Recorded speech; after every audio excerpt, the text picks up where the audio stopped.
स्वागत है आपका अंकित चौहान लेक्चर में। मेरा नाम है सुजीत चौहान। आज हम पढ़ने वाले हैं इंग्लिश के prose a girls with a basket. इसका मैं हिंदी अनुवाद करके बताऊंगा और इसके बाद हिंदी प्रोज के हिंदी अनुवाद करने के बाद हम इसका इंग्लिश में एक्सप्लेनेशन करेंगे। तो दोस्तों, वीडियो कुछ लंबा है, इसको देखकर आप घबराइएगा मत। इसको कई दिनों में आप पढ़ सकते हैं और कुछ ही दिनों में मैं आपको इंग्लिश से इंग्लिश एक्सप्लेनेशन करना सिखा दूंगा। तो चैनल पर बने रहें और देखते रहें, पूरा देखिएगा इस वीडियो को। पहला लेसन हम पढ़ने वाले हैं a girls with a basket, जिसमें अबाउट द ऑथर, लेखक के बारे में। लेखक हैं William C Douglas. William C Douglas a जज of the supreme court of United States of America.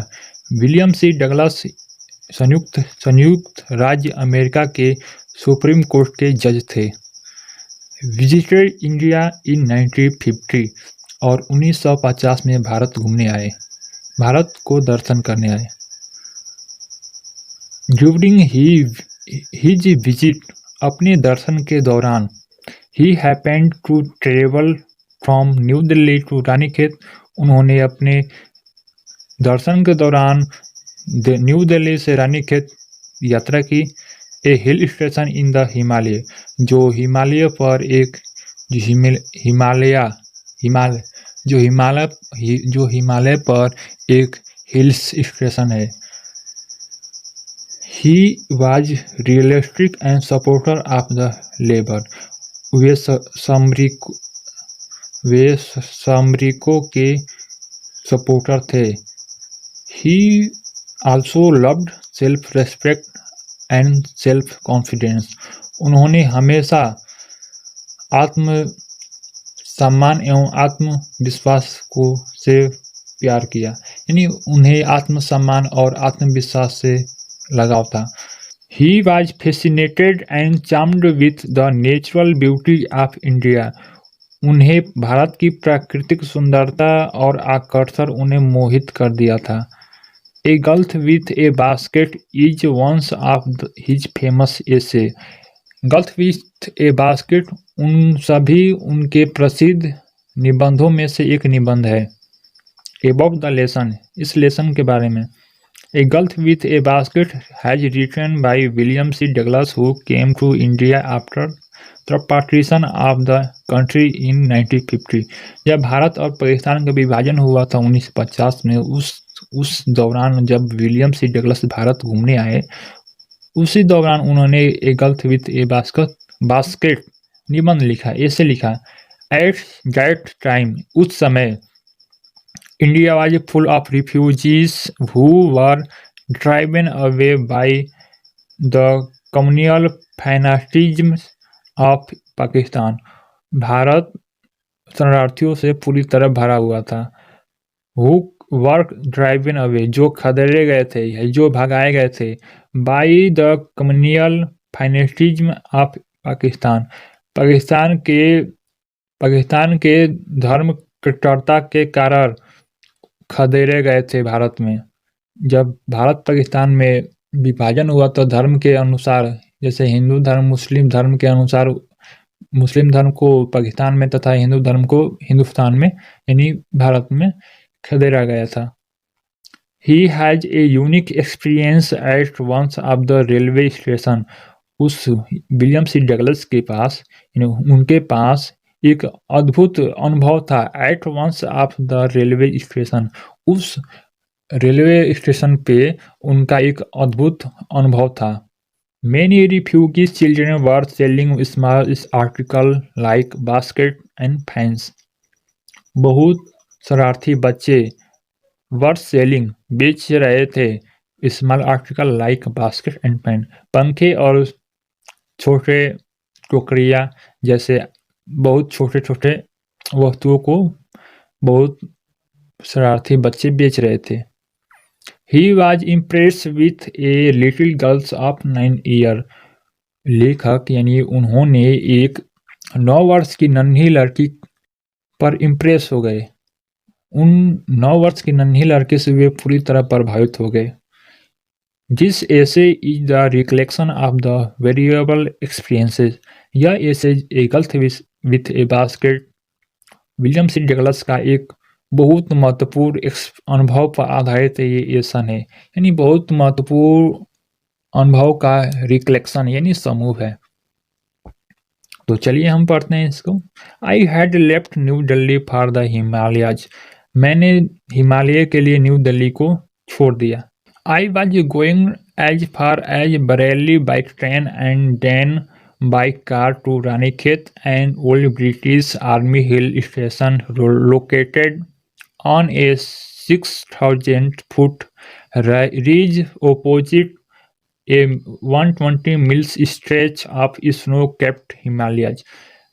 I was going as far as मैं ही जैसे ही दूर बरेली ट्रेन से गया और उसके बाद रानीखेत कार से गया by and then by car और तब रानीखेत के लिए कार से गया एंड ओल्ड ब्रिटिश आर्मी जो पुरानी ब्रिटिश आर्मी का हिल स्टेशन है, इन पहाड़ी का स्टेशन है। लोकेटेड ऑन ए 6,000 जो स्थापित है 6,000 foot ridge opposite at 120 miles stretch of snow capped Himalaya. जो हिमालय है वह 120 मील फैली हिमालय के बिल्कुल अपोजिट यानी बिल्कुल उल्टे उभार में, रिज मीन्स होता है उभार में 6,000 फीट पर स्थापित वे ओल्ड ब्रिटिश आर्मी के स्टेशन पे जो रानीखेत में है उन्होंने कार से गया। एक बार और इसको देखिए। I was going as far Bareilly. मैंने बरेली गया बाई ट्रेन से एंड देन और तब बाई कार टू रानीखेत और रानीखेत के लिए कार से गया। एन ओल्ड ब्रिटिश जो पुरानी ब्रिटिश आर्मी का हिल स्टेशन है जो स्थित है on A 600,000 foot ridge means होता है उभार, यानी जो प्लेन सरफेस है उस पर वे स्थापित है 6,000 फुट एरिया में। अपोजिट बिल्कुल उल्टा 120 miles stretch of snow capped Himalaya. जो हिमालय है स्नो कैप्ड यानी बर्फ से ढका हुआ हिमालय के बिल्कुल 120 मील फैली स्ट्रेच मीन्स फैली आप स्नो कैप बर्फ से ढके हुआ हिमालय के बिल्कुल विपरीत ऑपोजिट बिल्कुल विपरीत दिशा में स्थापित वे आर्मी ब्रिटिश आर्मी का हिल स्टेशन है। The train was slow and it stopped at all the railway station. Train slow थी and it stopped at all the way station और स्टेशन के सभी मार्गों पर रुकती गई, यानी हर स्टेशन पर रुकती गई और ट्रेन काफ़ी स्लो थी। एट एवरी स्टॉप प्रत्येक रुकाव पे I swung open the door of my compartment. मैंने स्वंग मिस होता है उछलता हुआ, मैंने उछलता हुआ उस कंपार्टमेंट यानी डिब्बे का मेरे डिब्बे का दरवाजा को मैं ओपन करता था, क्योंकि लेखक जो बाई ट्रेन द्वारा यात्रा कर रहे हैं उनमें काफ़ी उमंग थी, क्योंकि कुछ नए देश में आए थे, जैसे भारत में आए थे, तरह तरह उन्हें चीज़ देखना पसंद था, तो वह उमंग के साथ हर दरवाजे को खोला करते थे। एंड वक्त द प्लेटफार्म और प्लेटफार्म पर चलता था, वक्त में चलता था। The platform were packed with peoples. Platform जो स्टेशन का प्लेटफार्म था वह लोगों से भरा पड़ा था, पैक्ड मीन्स भरा पड़ा था। Sikhs, Muslim, Hindus, soldiers, merchant, priest, porter, beggar, hawker. जैसे सिख, मुस्लिम, हिंदू, सोल्जर मीन्स सैनिक, मर्चेंट मीन्स व्यापारी, प्रीस्ट मीन्स पादरी, पोर्टर मीन्स बर्तन बेचने वाला, बैगर मीन्स भिखारी, हॉकर मीन्स फेरी वाला, यानी इन सब लोगों से प्लेटफार्म था भरा था। रीज़न यह है कि जब उस समय 1950 में जब ये विलियम सी डगलस भारत आए तो उस समय यातायात के उतना साधन नहीं थे, यातायात के लिए मुख्यतः सरकारी वाहनों जैसे रेलगाड़ी से आदमी यात्रा करते थे, इसलिए उस ज़माने में ये प्लेटफ़ॉर्म पूरी तरह भरा पड़ा था। आगे क्या कह रहा है? Almost everyone was barefoot and dressed in loose white garment। Almost लगभग एवरीवन प्रत्येक लोग, लगभग हर लोग वाज barefoot नंगे पैर के थे। प्रत्येक लोग बिना चप्पल के थे, नंगे पैर थे। एंड ड्रेस्ड एंड पहने हुए थे इन लूज यानी ढीले व्हाइट गारमेंट सफ़ेद कपड़े को, सफ़ेद कपड़े को प्रत्येक लोग बिना पैर चप्पल या बिना नंगे पैर उस पर प्लेटफॉर्म पर थे। I would ask at least 3 people before I could find one who spoke English. मैं 3 लोगों को से खोजने से पहले यानी 3 लोगों से पूछने से पहले मैंने 3 लोगों से बात करने से पहले मुझे ज़रूरत थी कि एक ऐसे बंदे को पा सकूं जो इंग्लिश बोलता हो। I would ask at least 3 people. मैं कम से कम 3 लोगों से बात करूं बिफोर उससे पहले I could find one who spoke English. मुझे यह खोजना था कि कोई बंदा ऐसा मिल जाए जो इंग्लिश में बात कर दे, क्योंकि विलियम सी डगलस एक अमेरिकन जज थे और उन्होंने भारत घूमने आया। उन्हें इंग्लिश आती थी लेकिन हिंदी या इनकी लोकल लैंग्वेज नहीं आती थी। ऐसे बंदे को वो खोज रहे थे ताकि कुछ बात करने से पहले मैं इंग्लिश वाले बंदे को कम से कम खोज पाऊँ। We would talk word affair and every major topic the news of the day producted. We would जिससे मैं बात कर सकूँ वर्ल्ड अफेयर यानी संसार में जितना भी घटनाएं घटित हो रही है उनके डे टू अपडेट के बारे में बात कर सकूं। एवरी मेजर टॉपिक और इस देश यानी भारत के मुख्य टॉपिक के बारे में बात कर सकूं। And the news of day produced और दिन में जितना भी न्यूज खबरें बनने वाली हैं उन सब के बारे में मैं बात कर सकूं। ऐसे बंदे को मैं खोजना चाहता था। इन दिस वे कई मायनों से यानी कई तरीकों से I was trying to get a feel of the pulse of the nation. मैं इस राष्ट्र के यानी इस भारत के नब्ज को टटोलना चाहता था। ट्राइंग चाहता था यानी कोशिश करना चाहता था। टू गेट मीन्स प्राप्त करना, ए फील मीन्स महसूस, of the pulse of nation इस देश के नब्ज को। यानी उस समय जब भारत पाकिस्तान का विभाजन हुआ था तो उससे कितने लोग प्रभावित हैं। वे एक रिपोर्टर की तरह भारत में घूमने आए थे, विलियम सी डगलस जो बताया है आपको।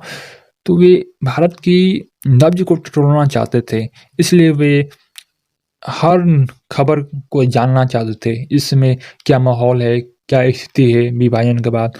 इसलिए वे कह रहे हैं कि आई इन दिस वे कई तरीकों से आई वाज ट्राइंग में कोशिश कर रहा था टू गेट प्राप्त करना a feel of the pulse of the nation देश के नब्ज को टटोलना। Checking opinion against official attitude and reports और उस रिपोर्ट्स के खिलाफ यानी जो भारत के जो न्यूज एंकर्स जो व्यवहारिक तौर पर जो रिपोर्ट जारी करते थे उनके खिलाफ कितने ऐसे रिपोर्ट हैं यानी खबरें हैं जो हैं, यानी वह जानना चाहते थे भारत की वास्तविक स्थिति क्या है। ओपिनियन यानी उस विचार को, चेकिंग ओपिनियन को जानना चाहते थे यानी लोगों को ओपिनियन यानी अपने लोगों का विचार, अगेंस्ट के खिलाफ, ऑफिशियल एटीट्यूड एंड रिपोर्ट्स उन न्यूज़ों के खिलाफ रिपोर्ट जानना चाहते थे ताकि जान सके कि वास्तव में न्यूज़ जो दिखाया जा रहा है वह वास्तविक सही है या गलत है। ऑफिशियल एटीट्यूड एंड रिपोर्ट जो व्यवहारिक न्यूज़ और खबरें हैं उनके विरुद्ध। The route led through once of the richest of the India's agricultural area. जो ट्रेन की रूट में रास्ता थी वो उस मार्ग से गुजरी जहाँ पर भारत की सबसे रिचेस्ट में सबसे धनी एग्रीकल्चर कृषि प्रधान एरिया थी यानी क्षेत्र था। भारत के ये रास्ता उस मार्ग से गुजरी या उस एरिया से वह रास्ता गुजरी जहाँ पर भारत के सबसे धनी कृषि प्रधान का क्षेत्र था। This was the plain of the upper Ganga river. वह एरिया गंगा रिवर से ऊपर एकदम समतल था, प्लेन यानी समतल था। 1000 feet above sea level but tropical lake, और समुद्र से हजार हजार फीट ऊंचा था। इन जब कोई भी लंबाई जब ऊंचाई नापते हैं तो समुद्र तल से हम नापते हैं, ताकि समुद्र तल में कोई परिवर्तन नहीं देखने को मिलता है, इसलिए कभी भी लंबाई हमें समुद्र से ही नापते हैं। इसलिए कह रहा है कि 8000 feet above sea level but tropical, लेकिन उस कटिबंधीय क्षेत्र थी, इतना ऊंचा रहने के बाद भी उतना हरा भरा क्षेत्र था। The Ganga was brown silt, Ganga भूरे बालू से भरी पड़ी थी। The Ganga was brown silt swollen with flood water, its overflow inundating thousands of acres of rice। Ganga का पानी, ये गंगा सफेद यानी भूरे बालू रेतीले रूप पानी से दिख रहा था, भरा पड़ा था। यानी उस समय जब आए थे भारत, गंगा में फ्लूड वाटर बाढ़ का पानी से भरा, प्लस चारों ओर बाढ़ का पानी से गंगा एकदम भूरे बालू की तरह दिख रहा था। सिल्ट में से होता है बालू। It's overflow in dating thousands of acres of rice, और धान की हजारों एकड़ क्षेत्र को डुबोए हुआ था। गंगा का पानी में उस समय बाढ़ आया हुआ था, और उस बाढ़ के कारण गंगा का पानी ब्राउन सिल्ट और भूरे रंग का बालू रूप हो गया था। स्वॉलन विथ फ्लूड वाटर, और पानी से भर गया था, और डिस ओवरफ्लो, और बाहर बहने लगा था। गंगा का पानी बाहर बहकर हजारों एकड़ एरिया धान के खेतों को डुबो रहा था। To the north were jungle, great expanses of grass higher than a man's head and unbroken except for an occasional clump of tree, the homes of tiger, elephant, python and cobra। और उत्तरी तरफ जंगल था, जहाँ जो जंगल great expenses बहुत दूर दूर तक फैला हुआ था, ऑफ ग्रासेस, घास से वह जंगल दूर दूर तक फैला हुआ था। हायर देन ए मैन्स हेड, और उस घास की लंबाई मनुष्य से भी, यानी मनुष्य के सिर से भी काफी ऊंचा था।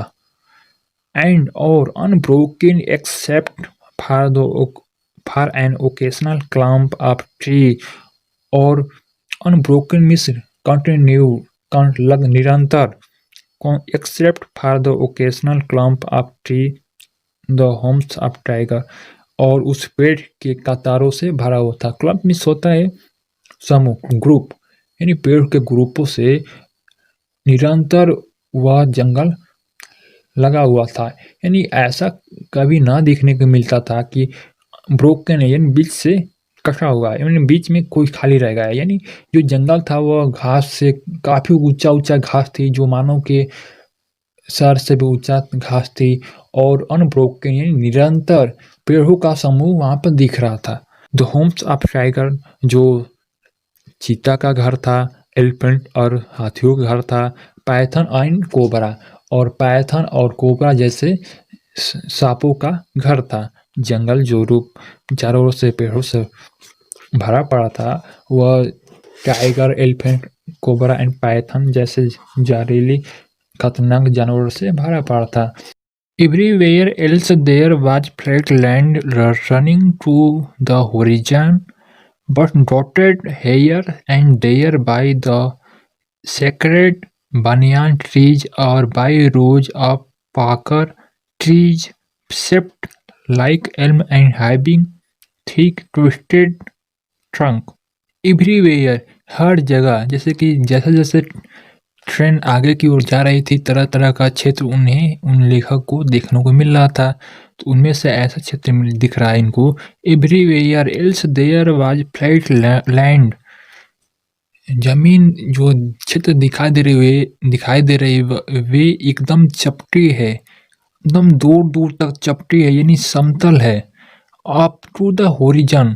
होरिजन मीन्स होता है क्षितिज, इतना दूर दूर तक है कि जमीन तथा आकाश आपस में मिलते हुए दिखाई दे रहे हैं, उतना दूर दूर, यानी ऐसे दूरी जैसे कि होरिजन मीन्स होता है कि जहाँ आकाश और धरती आपस में मिल रही होती है, तो उतना दूर दूर तक ऐसे क्षेत्र दिखाई दे रहे हैं जहाँ पर बिल्कुल समतल है।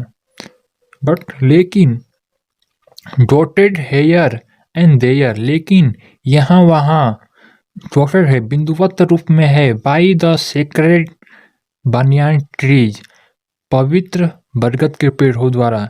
लेकिन उस समतल चपटी जमीन पर बिंदुवत रूप में बनियान के ट्रीज या और बाई रोज आ पाकर ट्रीज, या पाकर के पेड़ के पत्तियां बिंदुवत रूप में इधर उधर भी हैं।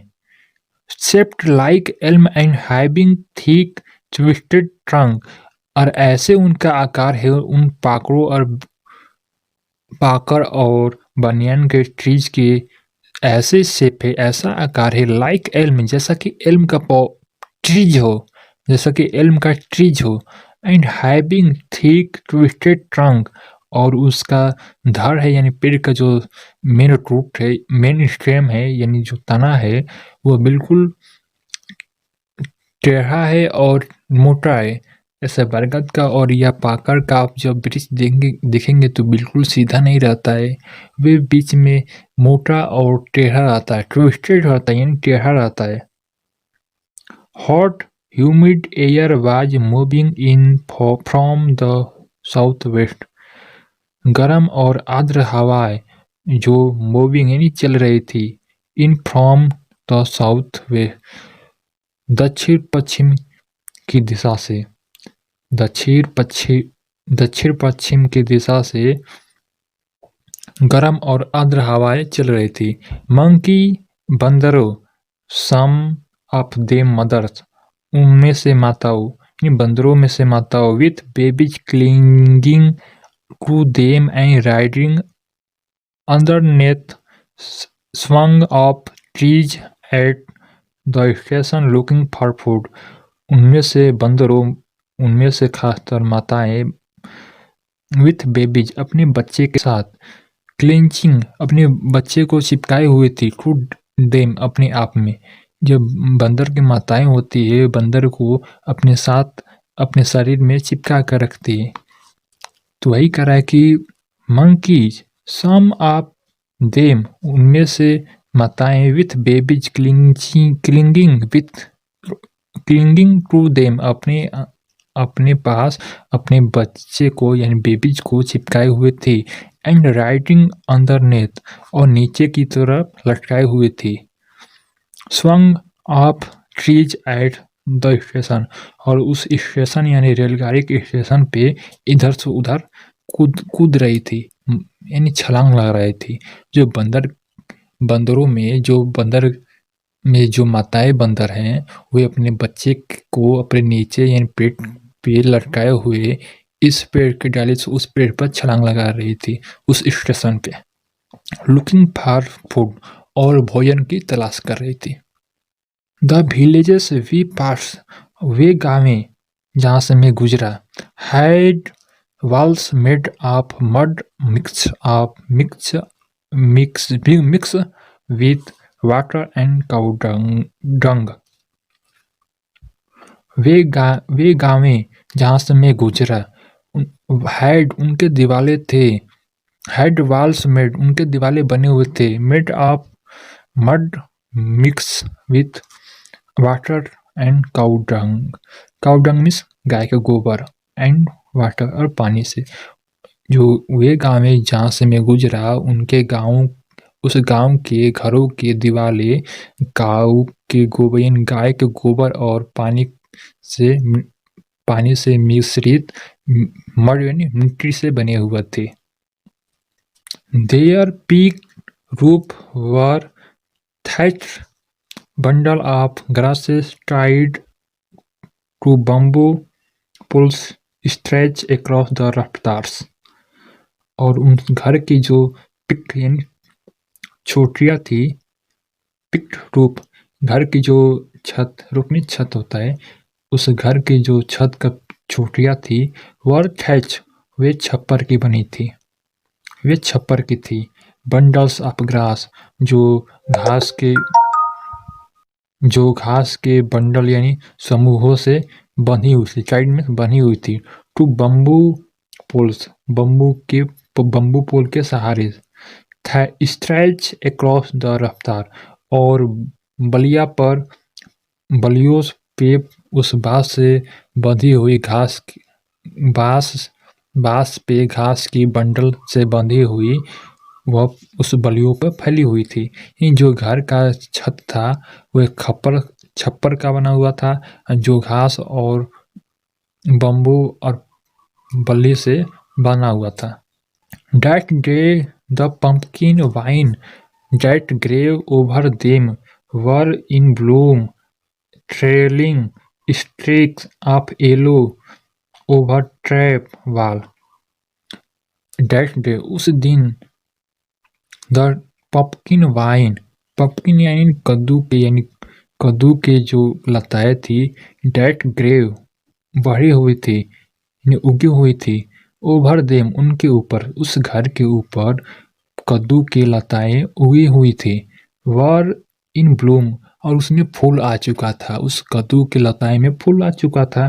ट्रेलिंग स्ट्रिक्स ऑफ येलो ओवर ड्रैप वाल, ड्रैप मीन्स होता है हल्के बादामी रंग, बादाम का रंग जानते हैं आप, ब्राउन होता है। वाल्स मीन्स दीवार, हल्के बादामी रंग के जो दीवार थे, उस दीवार पे पीले पत्तियों में लटकते हुए उस कद्दू की फूल दिख रहा था। यानी जो हल्के भूरे रंग का जो दीवार था, उस दीवार पर एकदम सुंदर पत्तियों में लटकती हुई उस कद्दू के फूल दिखाई दे रहा था, जो उस घर को सुशोभित कर रहा था। एट वन स्टेशन, एक स्टेशन पे, my routine of talking with the people was interrupted, मेरा जो रूटीन था लोगों से बात करने का, वह बाधित हो गया। एट वंस स्टेशन, एक स्टेशन पर, माई रूटीन ऑफ टॉकिंग, मेरा बात करने का जो रूटीन था विथ द पीपल, लोगों से, वाज इंटरप्टेड, वह बाधित हो गया। एज सुन एज आई एलाइटेड, जैसे ही मैं उतरा उस डिब्बे से, उस रेलगाड़ी के डिब्बे से जैसे ही मैंने स्टेशन पे उतरा, a group of young children gathered around me, नौजवान बच्चों के समूह ने मुझे चारों ओर से घेर लिया। गैदर्ड मीन्स घेर लिया, अराउंड मीन्स चारों तरफ, मी मीन्स मेरे। बच्चों के जैसे ही मैंने उतरा, नौजवान बच्चों के समूह ने मुझे चारों ओर से घेर लिया। They were selling basket, hand woven reed baskets and with simple design and pattern. Way basket बेच रहे थे।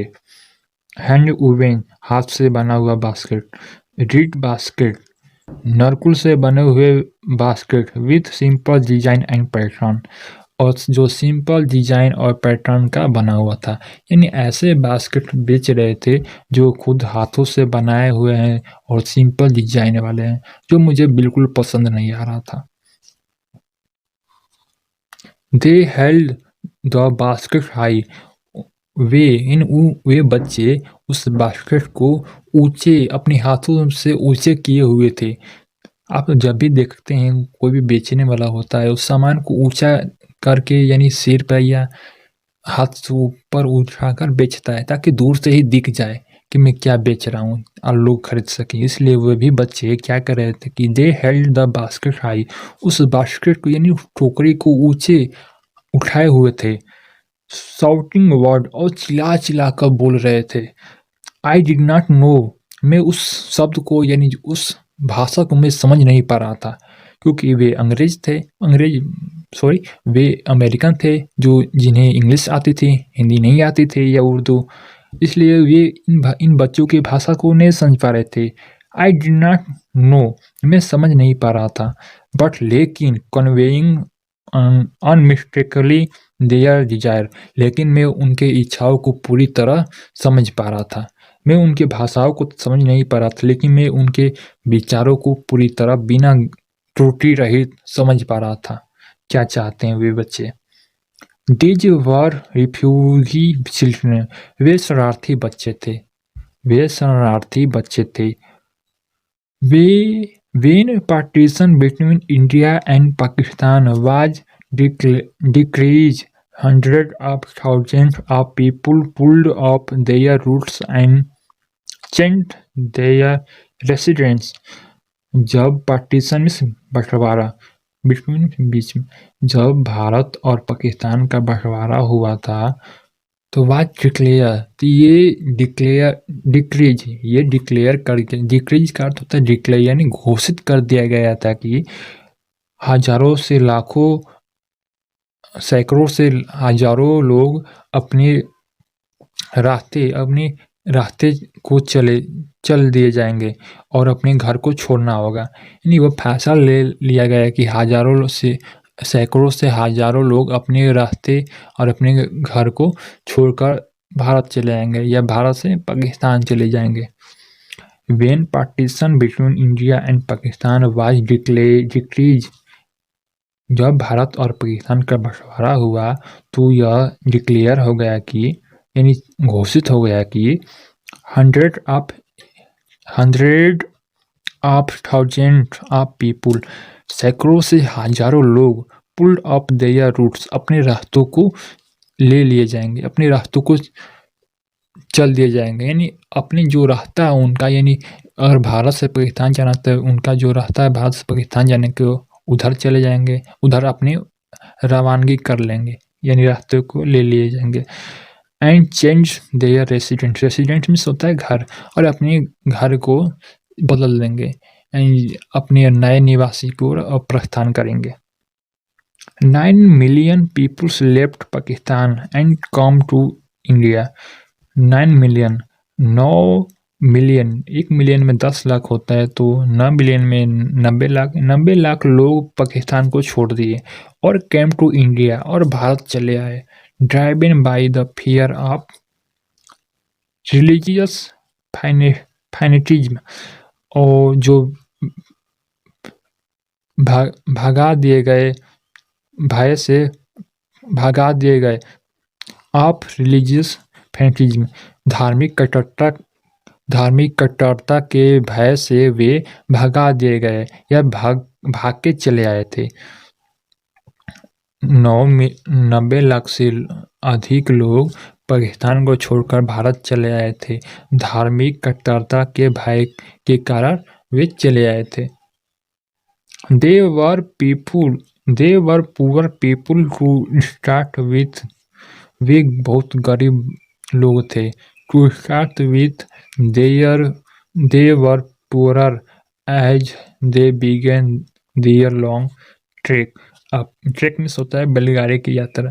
जब अपने बैलगाड़ी की यात्रा कर रहे थे उस समय जितने वे गरीब थे, शुरू करने से पहले जितने वे गरीब से यात्रा शुरू करने से पहले जितने वे गरीब थे, उसके बाद वे दिन पर दिन पुअर यानी गरीब होते चले गए, क्योंकि जितना उनके पास वस्तुएं या आमदनी थी उनमें वृद्धि होना नहीं था, यात्रा के दौरान खर्च ही होना था। तो दिन पर दिन जितना भी यात्रा करते रहे उतना दिन पर दिन गरीब होते गए। एक बार और देख लीजिए इस बात को। दे वर पुअर पीपुल, वे गरीब लोग थे। टू स्टार्ट विद, शुरू करने के साथ, शुरू से ही वे गरीब लोग थे।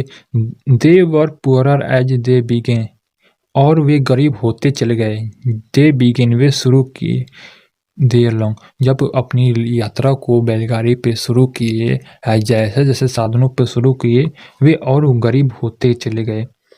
For all they could carry, और जितना हो सकता था उन्होंने कैरी कर लिया, अपने पास रख लिया। उस यात्रा में जितना हो सकता था, दे कुड, जितना हो सकता था वे अपने पास रख लिए सामानों को। Was a bit of food, भोजन की बहुत कम मात्रा रखे थे। जितना हो सकता था अपने पास रख लिया, और जो भोजन की बहुत कम मात्रा थी। एंड फ्यू बिलोंगिंग, और कुछ वस्तुएं थी।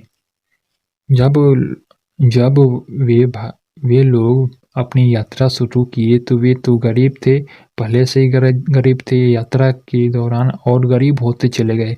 जितना हो सकता था उसने अपने साथ कैरी किया, अपने साथ लेकर आए, लेकिन उनमें कुछ ही मात्रा में भोजन था और कुछ मात्रा में सामान था।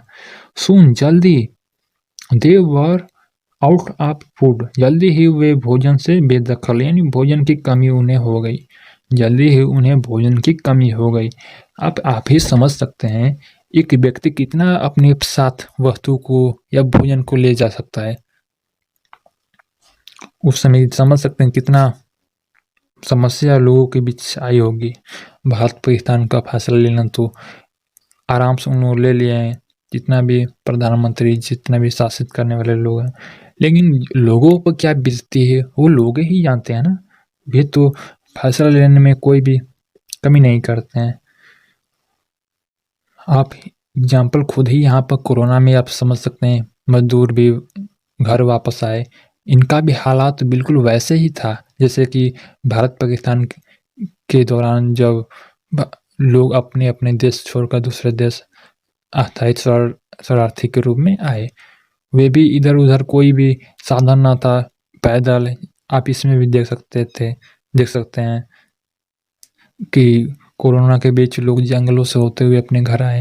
लेकिन उस समय जब भारत पाकिस्तान का विभाजन हुआ तो उनके पास दौरान यात्रा करने के बावजूद भी कोई अस्थायी घर नहीं था। फिर उन्हें नई शुरुआत करना था उस देश में। A few days after they started, कुछ ही दिन आफ्टर दे जैसे वे शुरू किए थे उसके कुछ ही दिन के बाद दे बिगेन टू फॉल, वे गिरना शुरू हो गए। बाय द वेस्ट साइड, रास्ते के किनारे वे गिरने शुरू हो गए।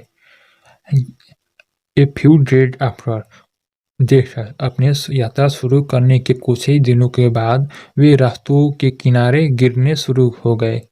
From the weakness of hunger, भूख की कमजोरी से, एंड डाइड, और मर गए। वेयर दे फेल, जहां गिरे वहीं मर गए। समझ सकते कितना खतरनाक सिचुएशन हुआ था उस समय भी। लोग जैसे ही अपनी यात्रा शुरू किए उसके कुछ ही दिनों के बाद इधर से उधर रास्तों में गिरना शुरू हो गए। भूख की कमजोरी से गिरना शुरू हो गए और वहीं पे जहां गिरे वहीं पे मर गए। The children selling basket were son and daughter of these refugee, ये जो बच्चे बास्केट बेच रहे थे वे उन्हीं शरणार्थियों के बेटे और बेटियों थे। सन एंड डॉटर मीन्स लड़के और लड़कियों थे। उन्हीं शरणार्थियों के ये बच्चे थे जो बास्केट को रेलवे स्टेशन पे बेच रहे थे। दे आर देयर पेरेंट, वे या उनके माता पिता और relative had gathered in the city, वे या उनके माता पिता या उनके सगे संबंधी सभी शहरों में इधर से उधर घूम रहे थे, क्योंकि उनके पास कोई अस्थायी घर नहीं था, ना कोई अस्थायी कमाने का साधन था। जैसे कोई भी कमाने का साधन दिखता उन्हें यूज करके कमाने लगते थे। इधर उधर घूम कर सामानों को बेचना, हाथ से बनाकर सामानों को बेचना, वही घूम घूम कर किया करते थे, क्योंकि उनके पास कोई अस्थायी घर नहीं था। सेटिंग अप स्टॉल, और दुकानें शुरू करने लगे, दुकानों को स्थापित करने लगे। मैन्युफैक्चरिंग सिंपल आर्टिकल, और छोटे मोटे सामानों को बनाना शुरू कर दिए। Trying to make a living in market, और उस बाजार में अपने आप को जीने का जरिया बनाने लगे। ऑलरेडी ओवरक्राउडेड, जो पहले से ही भरा पड़ा था, यानी उस शहर या उस इलाके में वे अपने शरण के लिए, अपने रहने के लिए तरह तरह का रोजगार ढूंढने लगे, जहाँ पहले से चुनौती काफ़ी अधिक थी। उस चुनौती में ये भी अपने रहने के लिए तरह-तरह के मैन्युफैक्चरिंग कंपनियाँ में जाकर वस्तु को कंपनी नहीं मैन्युफैक्चरिंग करने लगे और दुकानें स्थापित करने लगे और शहरों में इधर से उधर सामानों को घूम-घूम कर बेचने लगे और उस बाज़ार में रहने की कोशिश कर रहे थे। ऑलरेडी ओवरक्राउडेड जो पहले से ही पूरा भरा पड़ा था। ये पहले से जनसंख्या से काफ़ी भरा पड़ा था, उसमें काफ़ी इन लोगों को संघर्ष करना पड़ रहा था। They lived in cloth and grass shed that lined the street. वे कपड़े के घर में रह रहे थे, तंबू कपड़े के घर यानी तंबू में अपने घर समान कर तंबू के घर में रहा करते थे। जैसे शरणार्थी जब इस देश से उस देश में अभी भी जब जाते हैं तो वे उनका कोई अस्थायी घर तो नहीं होता है, बस तंबू जहाँ रहते हैं खाली स्थान देखकर वहाँ तंबू लगाकर उसी पर रहना शुरू कर देते हैं और इधर-उधर शहरों में बेचना ऐसा ही कुछ कार्य कर के अपने जीवन को चलाते रहते हैं। वैसे ही जब वह पाकिस्तान से भारत की ओर आए तो वे तंबू में रहा करते थे यानी क्लोथ यानी तंबू एंड ग्रास सेट और घास से बने हुए बिस्तर पर रहा करते थे एंड लाइन द स्टैंड और उस एरिया को वे उस गली को लाइन करते थे यानी वंशागत यानी पहचान में ला दिया करते थे कि इस क्षेत्र से उधर ये शरणार्थी का क्षेत्र है। द पीजेंट किसान फार्मर पीजेंट मीन्स किसान एमंग दीज रिफ्यूजीज उन शरणार्थियों में से एमंग मीन्स अधिक से अधिक किसान had been accustomed to little all their life for the annual income of an agricultural family does not exceed जो उन शरणार्थियों में से मुख्यतः जो किसान थे जिन्हें आदत था had been accustomed to little of their life अपने जीवन का जो जरिया था आदती जो जरिया था to little all their life अपने जीवन का for annual income of an agricultural family जजना जो यानी जो सालाना उनका इनकम था जो ऐसे किसान जो किसानी करने उनका आदत था यानी ऐसे किसान जो ने किसानी करने में रुचियाँ थी उनका जो एनुअल इनकम था फैमिली का जो एनुअल इनकम था वो कहीं ज़्यादा नहीं हुआ करता था ऑन एन एवरेज औसतः $100 ए ईयर वर्ष में लगभग $100 जितना ही उनका एनुअल यानी वार्षिक इनकम हुआ करता था। ऐसे उन शरणार्थियों में से ऐसे किसान जिन्हें खेती करने में जुनून थी, जो काफ़ी मेहनत से खेती किया करते थे, उनका भी सालाना आय 100 यानी $100 से पर ईयर से अधिक न हुआ करता था।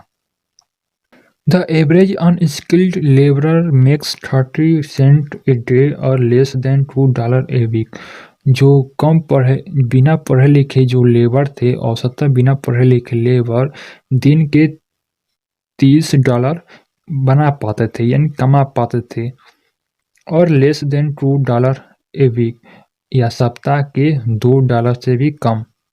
जो शरणार्थियों में जो लेबर थे बिना पढ़े लिखे जो लेबर थे वे दिन के 30 सेंट ही बना पाते थे। सेंट यानी $1 में अगर 100 पैसे होते हैं वैसे ही जहाँ डॉलर चलता है तो $1 में 100 सेंट होता है, तो कम से कम दिन के 30 सेंट ही बना पाते थे या एक सप्ताह में कम से कम $2 से कम ही पैसे बना पाते थे जो शरणार्थी मजदूर थे। There is one meal a day दिन भर में एक ही बार उन्हें भोजन मिलता था। एन ओनियन एक प्याज था उसमें, ए पीस ऑफ ब्रेड एक रोटी का टुकड़ा था, a ball of pulse with milk एक कटोरा दाल था दूध के साथ। Perhaps a bit of goat cheese, शायद ही, परहैप्स में शायद होता है, शायद ही एक टुकड़ा, पिकनिक टुकड़ा ऑफ गोट चीज, बकरी का पनीर भी, शायद पनीर का टुकड़ा शायद ही उन्हें मिलता था। नो टी, कोई चाय नहीं। नो कॉफी, कोई कॉफी नहीं। नो फैट, कोई भी फैटी वस्तु नहीं, यानी तेल संबंधित। नो नो स्वीट, कोई मिठाई भी नहीं उन्हें मिलता था। नो मीट, और ना ही उन्हें कोई मांस मिलता था खाने पीने के लिए। इतना उनकी सिचुएशन खराब थी उस समय कि उन्हें दिन का एक ही बार भोजन करने को मिलता था। उसमें एक प्याज था, एक रोटी का टुकड़ा था, एक एक कटोरा दाल था दूध के साथ। $100 a year is not $2 a week, yet even that small amount is hard to earn by selling basket to people too poor to buy them. $100 a year, वर्ष में $100 इज नॉट $2 ए वीक, सप्ताह के $2 से भी कम था। वर्ष का $100 सप्ताह के $2 भी नहीं था। ये फिर भी even prior that small amount, उस छोटी सी रकम is hard to earn by selling basket, टोकरी को बेचकर कमाना काफी मुश्किल था, कठिन था। उस छोटी सी रकम भी टोकरी बेचकर कमाना काफी मुश्किल था। To people too poor to buy them, उन गरीब लोगों से, उन गरीब लोगों में जो इसे खरीद सके। उन गरीब लोगों में $100 प्रति वर्ष भी कोई सप्ताह में $2 से भी कम था। फिर भी ऐसा आमदनी भी कमाना उन लोगों के लिए काफी मुश्किल था। That no doubt is the reason these children, little children, descended on me like locusts. That no doubt, जो निसंदेह, यही रीजन था, यही कारण था कि वे नन्हे बच्चे डिसेंडेड ऑन मी, मेरे ऊपर टूट पड़े, लाइक लोकर्स, जैसे कि टिड्डियां हो, टिड्डी की तरह उन बच्चे, यही रीजन था कि टिड्डी की तरह वे बच्चे मुझ पर टूट पड़े अपने सामानों को बेचने के लिए। I an American was dropped less the amount promising market they had seen. I an American में अमेरिकन, वाज ड्रॉप्ड लेस निसंदेह, वाज मोस्ट प्रोमाइसिंग मार्केट, उन लोगों के लिए, उन बच्चों के लिए एक अच्छा खरीदार दिख रहा था। दे हैड सीन, उनके देखने के नज़रिए से, यानी उन बच्चों के लिए मैं अमेरिकन एक अच्छा खरीदार दिख रहा था। I bought one tiny basket for a few annas, anna, मैंने एक नन्हा सा बास्केट कुछ अन्ना में खरीदा। Another fruit basket for A bit more, और एक कुछ पैसे में फल के बास्केट को खरीदा। A beautiful waste paper basket for ₹1, और एक सुंदर सा रद्दी कागजों को रखने के लिए टोकरी खरीदा ₹1 में। ए लवली सेविंग बास्केट फॉर ₹1, और एक प्यारा सा हाथ से बुना हुआ बास्केट ₹1 में खरीदा। A few fans for an anna और 2 ए पीस, कुछ पंखों को 1 या 2 आना में खरीदा। आप बता सकते हैं कि ये विलियम सी डगलस क्यों ऐसे उन बच्चों से सामान खरीद रहे हैं? रीजन यह है कि वे परिश्रमी लोगों से काफ़ी लगाव उनका था, इसलिए कोई भी बच्चा जब दिखता था कि ये परिश्रमी व्यक्ति है, तो उनकी कुछ मदद करने के लिए ये विलियम सी डगलस कुछ रुपये से या कुछ पैसे से वे उनके सामान को खरीदते हैं, क्योंकि उस सामानों की उनकी कोई ज़रूरत न रहने के बावजूद भी वे ऐसा करते हैं ताकि उन बच्चों का कुछ मदद मिल सके। इसलिए वे उन बच्चों से सारे सामान को जितना हो सकता है खरीदते हैं। सारे सामान नहीं, जितना उन अपने पास रख सकते थे, उन सारे सामानों के बदले पैसा देकर खरीदते हैं ताकि उन बच्चों का कुछ मदद हो जाए करे। माई आर्म्स वर फिल्ड, मेरे बाहें पूरा भर चुके थे उन सामानों को लिए हुए। I had not spent 50 cent, और मैंने 50 सेंट से अधिक भी खर्च नहीं किया था। यानी इतने सस्ते उन बच्चों के सामान था कि मैंने 50 सेंट से भी अभी खर्च नहीं किया था कि मेरे बाहें भर चुके थे। The children passed in shopping their wares. अपने सामानों को लेकर वे बच्चे मेरे पास से चिल्लाते हुए गुजरे। I was prisoner. मैं पूरी तरह कैदी हो चुका था, कंप्लीटली सराउंडेड, और चारों ओर से घिर चुका था। यानी जो लेखक हैं वो उनको बेचने के लिए वे बच्चे उनको चारों तरफ से अपने अपने सामानों को दिखाने के लिए चारों ओर से घेर चुके हैं और बेच रहे हैं। तो वे उनको ऐसा महसूस हो रहा है कि मैं एक कैदी की तरह चारों ओर से घिर चुका हूँ। अनेबल टू मूव, कहीं जा भी नहीं सकता हूँ, इतना चारों से घिर चुके हैं वे लेखक कि कहीं हिल डुल भी नहीं सकते हैं। The most diligent aggressive vendor was a beautiful girl's far off 9 right in front of me. सबसे मोस्ट डिलीजेंट परिश्रमी, सबसे परिश्रमी एग्रेसिव वेंडर, सबसे आक्रामक बेचने वाला, वाज ए ब्यूटीफुल गर्ल्स, एक सुंदर 9 वर्ष की लड़की थी। Right in front of me, बिल्कुल मेरे सामने एक 9 वर्ष की सुंदर लड़की, सबसे परिश्रमी, सबसे आक्रामक, यानी एग्रेसिव बेचने वाली एक 9 वर्ष की सुंदर सी लड़की थी। She had lovely basket with handle and she wanted a rupees and a half for it. उसके पास एक प्यारा सा बास्केट था विथ हैंडल के साथ, उसके पास हैंडल के साथ एक प्यारा सा बास्केट था, यानी टोकरी था।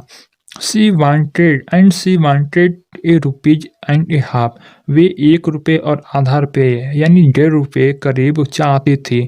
फॉर इट, इसके लिए, और अबाउट 30 सेंट या 30 सेंट जितना वे पैसे चाहती थी। She was an earnest pleader, वे एक सहानुभूति लड़की दिख रही थी। यानी ऐसे मुझे महसूस हो रहा था कि उसका सामान हमें ज़रूर खरीद लेना चाहिए। कुछ ऐसे लोग होते हैं जो जिनका लगता है कि ये कुछ अच्छा चीज़ें मुझे दिखा रहे हैं, यानी उनका सामान हमें खरीद लेना चाहिए। ऐसा उनको लगता था कि ये कुछ अच्छा लड़की दिख रही है, मुझे खरीद लेना चाहिए। There were tears in her eyes, उनके उस लड़की की आंखों में आंसू थे। She pleaded and begged in tones that would brings any heart, वे मुझसे ऐसी प्लीडेड मिस होता है अनुरोध किया। She pleaded the begged in tones that would brings any heart, वे मुझसे ऐसे अनुरोध की एंड बेग्ड और मांगी, यानी ऐसे अपने टोन में ऐसे वे मुझसे अनुरोध किया that would brings any hurt, कि किसी का भी हृदय परिवर्तन कर सकता था।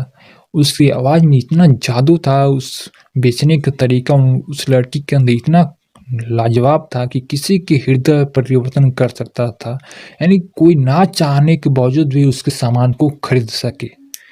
माई आर्म्स वर फुल, मेरे सभी बाहें भर चुके थे। आई हैड नो रूम्स, मेरे पास कोई खाली स्थान भी नहीं था।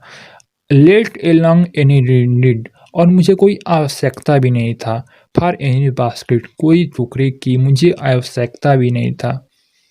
मेरे सभी बाहें भर चुके थे, मेरे पास कोई खाली जगह भी नहीं था और मुझे और टोकरियों की कोई आवश्यकता भी नहीं था।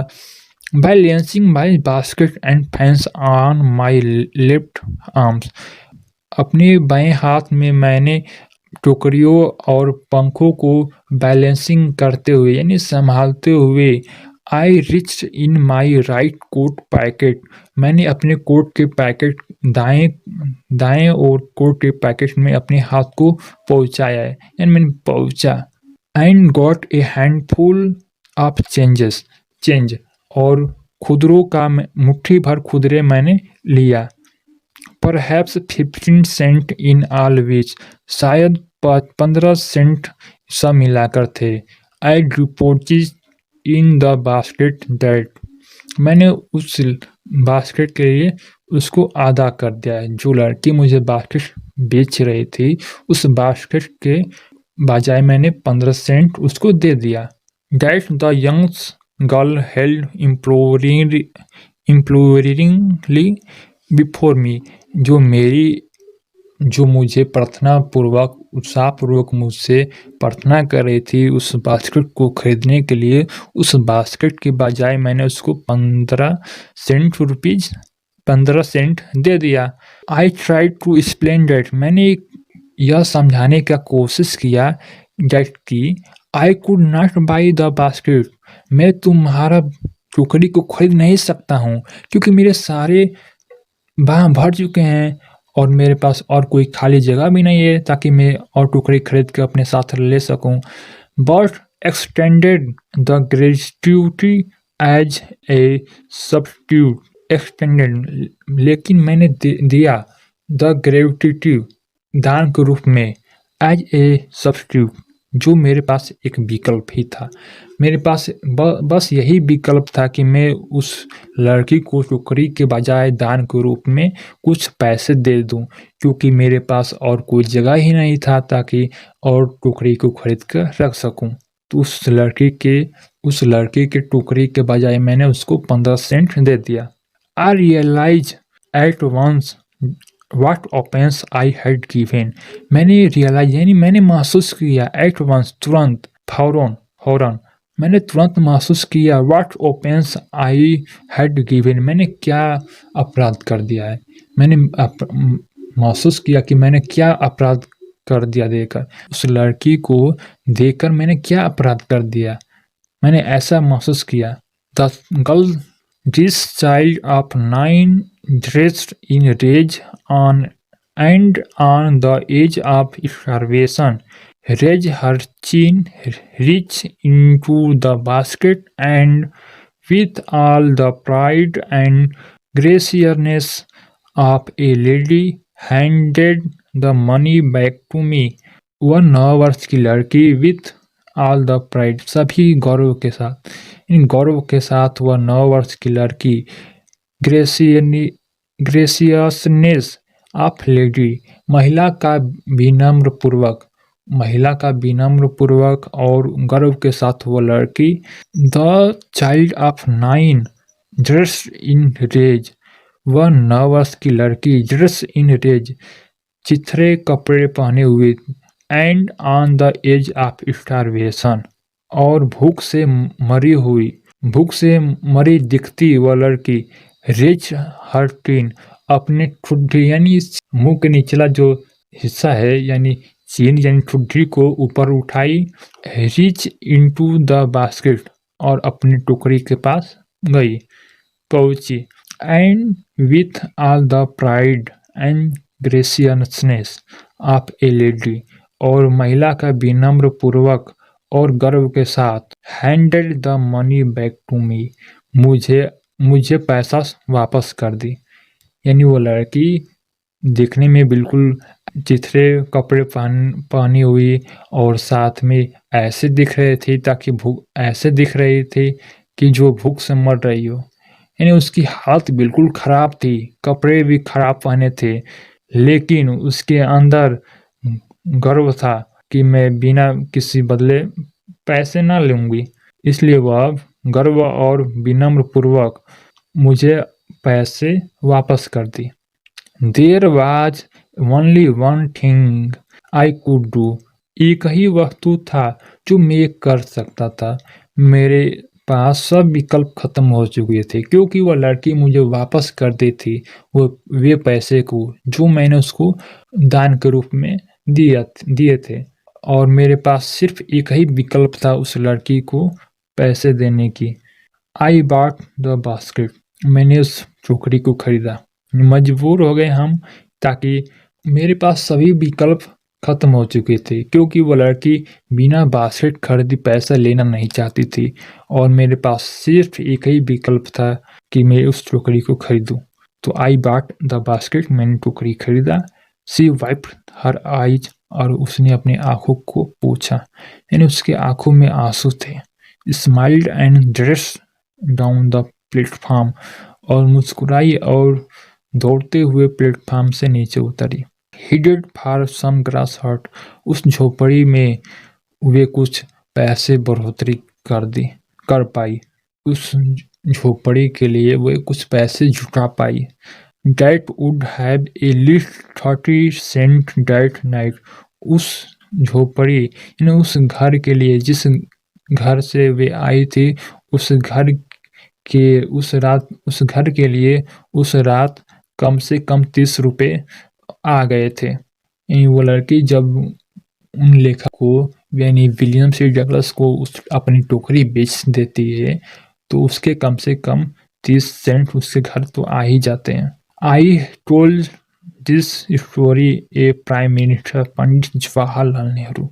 मैंने ये कहानी प्राइम मिनिस्टर यानी प्रधानमंत्री से द पंडित जवाहरलाल नेहरू, मैंने यह कहानी प्रधानमंत्री पंडित जवाहरलाल नेहरू से यह कहानी सुनाई, बताया।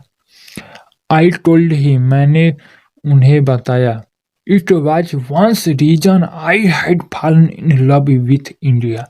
एक यही वजह है कि मैं इस भारत से इतना प्रेम करता हूँ, या मैं इस भारत के स्नेह में डूब चुका हूँ। एक यही रीजन है, ताकि यहाँ के लोग कितने ईमानदार है, किसी के द्वारा दान दिए गए पैसे को नहीं लेते हैं।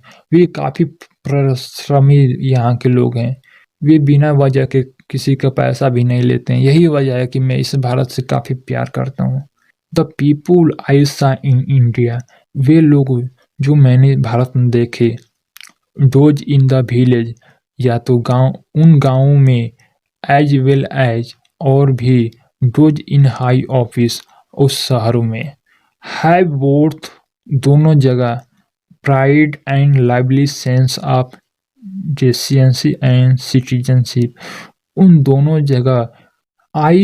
द पीपुल आई सा इन इंडिया, मैंने वे लोग जो भारत में देखे।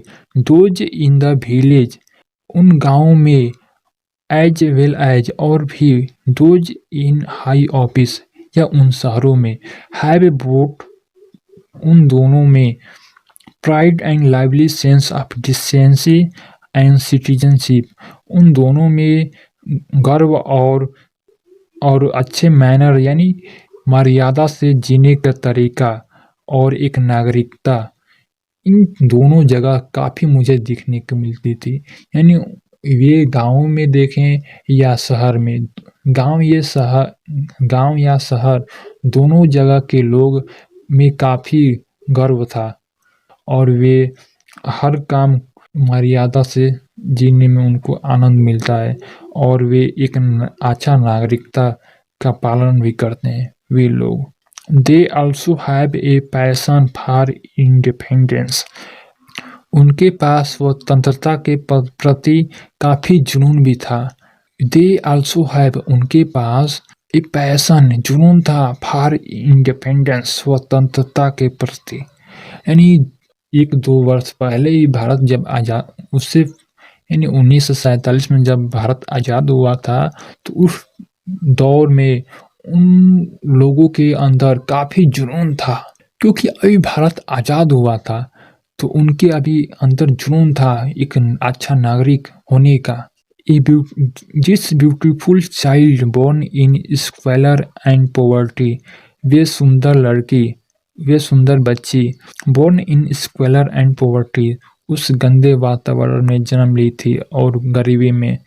Uneducated in both grammar and manner, बोलने के लहजा और ढंग तरीके में वे अशिक्षित थे, यानी उसे कुछ नॉलेज न था। Had given me a glimpse of the warm soul of India, Bharat के उत्तेजित आत्मा को वे एक झलक दिखला दी। ग्लिम्स होता है झलक। वे लड़की जिसके पास जो गंदा वातावरण और गरीबी में जन्म ली थी, और बोलने और तौर तरीके दोनों ही अशिक्षित होने के कारण अच्छे नहीं थे। हैड गिवन मी, मुझे दिखला दी या दे दिया है, glimpse of warm soul of India, Bharat की उत्तेजित आत्मा को मुझे एक झलक में दिखला दिया। यह था इंग्लिश प्रोज का हिंदी अनुवाद और अगली वीडियो में हम सेकंड 2 का हिंदी अनुवाद करेंगे। तो इस वीडियो को आप अधिक से अधिक दोस्तों में शेयर कीजिए और ज़रूर से ज़रूर लाइक कीजिए। आप कुछ कमेंट तो ज़रूर कीजिए, उस समय भारत की स्थिति कैसे थी इस बारे में आप कमेंट कीजिए और इस समय भारत की स्थिति में क्या परिवर्तन हुआ है। आपको मुझे बताना है कमेंट के द्वारा कि जब 1950 या 1947 में $1 कितने रुपए हुआ करते थे, अब स्थिति इस समय अब कितनी आ चुकी है, यानी कितना भारत विकास किया है या कितना भारत पतन हुआ है इस मामले में, मुझे ज़रूर कमेंट कीजिएगा। Thanks for watching.